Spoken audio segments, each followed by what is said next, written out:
Salut tout le monde, très urgent et très bonne nouvelle depuis Tinzaouatène. Ça c'est la première bonne nouvelle. Mes chers amis, il y a des complots en préparation. Il y a eu des complots déjoués. Le plan était quoi?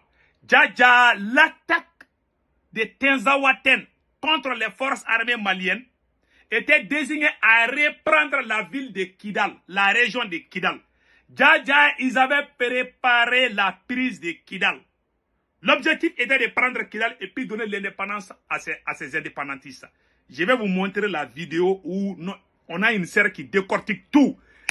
Donc, elle a parlé du cas des Sahraouis. Bon, moi, je ne me mêle pas du problème entre le Maroc et l'Algérie. Je respecte les deux peuples. Je respecte les Algériens, je respecte les Marocains. Mais nous avons une sœur qui a fait une grande révélation par rapport au rapprochement entre le Maroc et l'OTAN. Donc, mes chers amis, il y a des révélations aujourd'hui. Au même moment, la deuxième nouvelle aujourd'hui, la population, le peuple nigérien du Nigeria sont actuellement dehors pour réclamer le départ de Bola Tinubu, le président du Nigeria. Ça chauffe au Nigeria aussi au moment où je vous parle. Donc, la prise de Kidal était préparée à travers Tinzaouatène. Si les terroristes arrivaient à reprendre Kidal, ils allaient déclencher des guerres de déstabilisation au Burkina et au Niger. C'est-à-dire, en conclusion, l'objectif était de chasser les trois présidents de l'AIS. Ils ont leur agenda de chasser et mettre leurs pions dans ces trois pays pour rendre nos rêves impossibles. Voilà le plan qui est en cours, mes chers amis. Je vais vous montrer une sœur qui est en train de tout décortiquer. Donc, allons-y directement avec la vidéo là. Donc, écoutons notre sœur. Je vous parle aujourd'hui, vendredi 2 août 2024. Écoutons notre sœur. La trahison. Donc, beaucoup de gens pensent peut-être que c'est pas d'Algérie. Mais je vais vous montrer que c'est bien, bel et bien le Maroc qui sert de base arrière de ces militaires qui sont... Parce qu'il y a eu plus de 3000 terroristes qui ont apparu comme ça là. Ils viennent d'où? Ils passent comment? Avec des armes, avec des drones. Je vais vous montrer sur la carte de l'Afrique et vous allez comprendre. Et je viens de vous dire que la baguette a reconnu le Sahara occidental. Vous pensez qu'elle va reconnaître le Sahara occidental pour rien, sans demander en contrepartie quelque chose au Maroc? Alors dites-vous bien que le deal a été fait que il accepte de reconnaître le Sahara occidental et la base baguettienne va donc se positionner à Tarfaya. Pour ceux qui sont de l'Afrique de l'Ouest, vous allez regarder la ville. Je vais vous montrer même directement. Alors là, vous avez le Sahara occidental. Vous voyez là où c'est marqué Tarfaya, n'est-ce pas? Donc, imaginez-vous, là, on a des îles Espagne. L'Espagne est dans l'OTAN, donc on peut, les bateaux, les baguettiens de l'OTAN vont se positionner là avec les armes et même leurs hélicoptères et ils vont juste, puisque cette partie c'est no man's land en général. Donc, d'ici là de Tarfaya au Mali, ça c'est la Mauritanie, la petite partie ici. Et là, c'est déjà le Mali. Donc, cette distance fait environ 300 maximum 400 mètres, 400 km, autant pour moi. Donc, voilà la base arrière des nouveaux terreaux. C'est par ici qu'ils passent. Je vais vous le montrer bien encore. Donc, comme vous pouvez voir là, Sahara occidental, vous voyez, non. Je vous montrer qu'ils se mettent ici, là. Regardez bien le Mali ici. Donc, ils ont la facilité de venir carrément s'installer. Parce que s'ils viennent par ici, ils doivent traverser tout le Mali. La distance est beaucoup plus longue que d'être ici et de venir. Et surtout qu'ici, là, personne ne les verra. Vous comprenez, non? Personne ne les verra s'ils sont pas là. Donc, voilà comment ils font. Donc, pour cet instant, vous pouvez donc constater que la base arrière se situe au niveau du Sahara occidental qui a été reconnu. Et c'est là-bas qu'il y a le navire de guerre.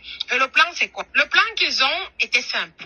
Il fallait faire tomber l'embuscade comme ils ont fait et aller encore envahir Kidal. Et après avoir envahi Kidal, ils allaient déclarer leur indépendance et ils allaient être soutenus par les forces de l'OTAN, la France et tout. Vous allez s'empresser de dire que ils sont des États libres comme ils ont fait avec le Soudan et le Soudan du Sud. Vous voyez un peu. Donc le but c'était que l'embuscade là allait faire qu'ils arrivent jusqu'à Kidal, qu'ils reprennent Kidal et qu'ils déclarent l'indépendance. Et à partir de là maintenant, les forces stationnées en Côte d'Ivoire ou Bénin allaient directement aussi attaquer par le sud, envahir le Burkina et venir faire tomber tout le monde.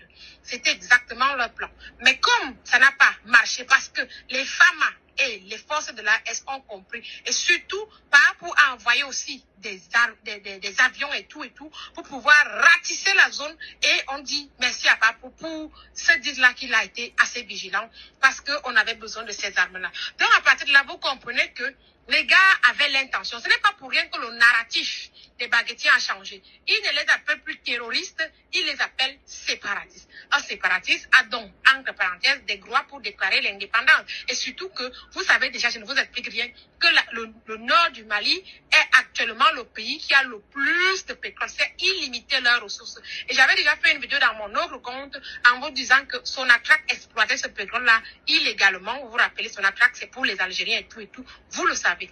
Donc, après vous avoir expliqué ça, on va revenir maintenant sur le Niger parce que tout ça va ensemble. Donc, au moment où ils allaient envahir, ils allaient proclamer leur indépendance, ils avaient divisé le Mali en deux, ils allaient attaquer maintenant à partir de la Côte d'Ivoire parce qu'ils ont aussi mis des bases là-bas, déstabiliser le Burkina et envahir tout et remettre tout à zéro, mettre leurs pions qui sont, les endocolons qui sont dans ces pays-là. De l'autre côté du Niger, j'ai appris dans un interview, je pourrais même vous mettre le lien dans le groupe Telegram, que pendant la période où on a Bazoum, il y a eu des prisonniers qui ont été libérés par la baguette et qui ont été amenés du côté de la Libye.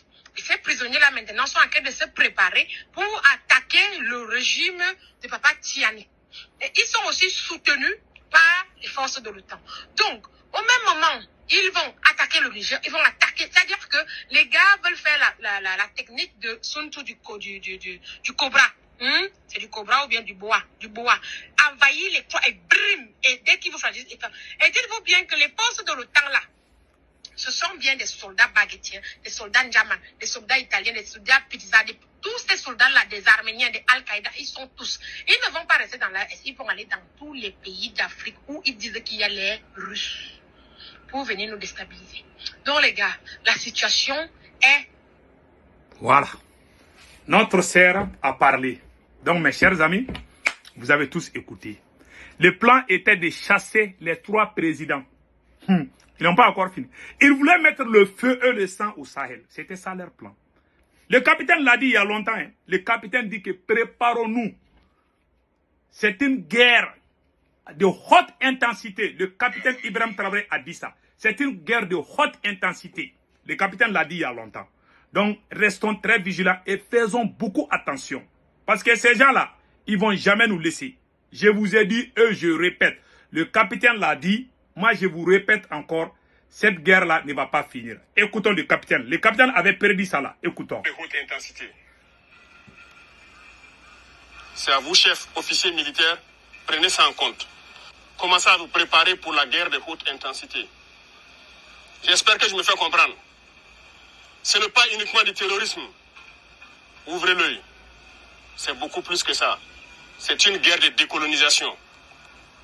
Et vous avez dû entendre ces derniers jours certains généraux ailleurs qui ont fait comprendre que s'il faille qu'ils viennent avec leurs armées nous recoloniser, il faut qu'ils viennent. Eh bien, préparez-vous à la guerre de haute intensité. Soit ils viendront eux-mêmes, soit ils passeront par leurs valets locaux qui sont ici pour essayer de troubler notre quiétude. Donc quiconque, je dis bien quiconque, que ce soit le terrorisme ou toute autre armée qui doit venir troubler notre quiétude, nous devons nous préparer à les accueillir sur de long terme et intensement. Voilà pourquoi je vous dis, préparez-vous à la guerre de haute intensité. Vous avez tous vu maintenant? Le capitaine avait dit avant que cette dame ne parte. Donc bravo au capitaine. Mes chers amis, ce n'est pas encore fini.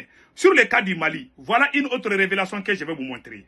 Ressources très importantes de pétrole et de gaz. Voilà, c'est l'une des causes de la guerre contre le Sahel, les ressources. Écoutons. Ressources très importantes de pétrole et de gaz qui sont sur les trois frontières, c'est-à-dire qui se trouvent sur la Mauritanie, l'Algérie et le Mali. Et là, vous voyez que nous sommes en plein dans le nord du Mali et c'est extrêmement important. Ce qui est aussi très important pour le pétrole et pour le gaz, c'est la possibilité d'avoir des voies de sortie par où on va le faire sortir. Eh bien, si on fait du gaz et du pétrole, le plus simple pour les sortir du Mali, c'est de passer par l'Algérie. Donc là, vous avez peut-être des clés de lecture par rapport à d'autres situations. En tout cas, ce qui est trouvé en pétrole et gaz est très important. Et il est assez surprenant de n'en entendre pratiquement jamais parler, alors que c'est vraiment quelque chose de très important pour répondre à la question sur les potentialités en matière de pétrole. Donc 2,5 milliards de barils de pétrole de réserve et en matière de gaz à peu près 420 milliards de mètres cubes. Ce qui n'est pas négligeable du tout sur la partie malienne, puisqu'il y aura la partie algérienne et la partie mauritanienne.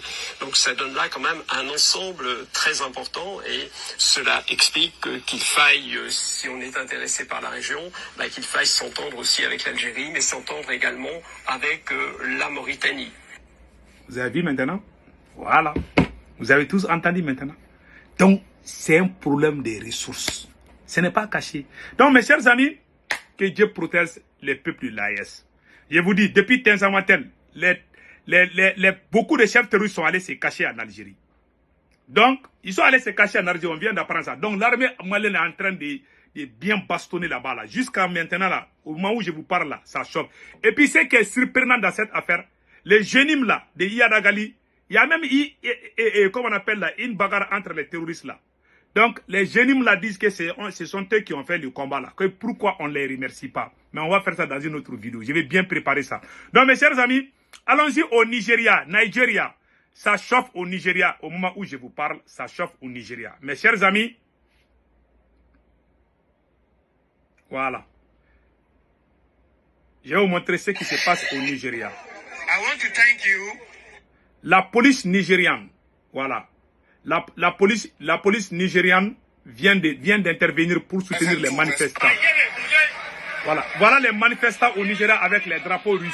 C'est impressionnant, hein. Vous les voyez? Ils sont avec les drapeaux russes. Voilà.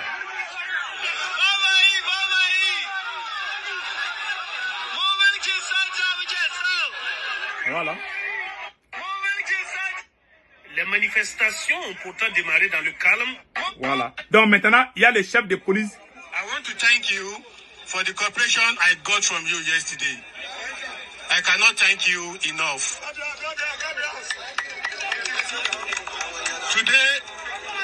Today as well, I'm here to meet with you here and to let you know that so far so good, I'm saying thank you. Voilà. If you think we are going to come here and have confrontation with you, you have failed. Hey, Allah. If you think that is what is in your mind, then it will not happen. Thank you. Et ça, c'est le chef de police. Voilà. Commission of Police. Ça, c'est le chef de police qui vient de confirmer à la population que la police ne va pas tirer sur eux.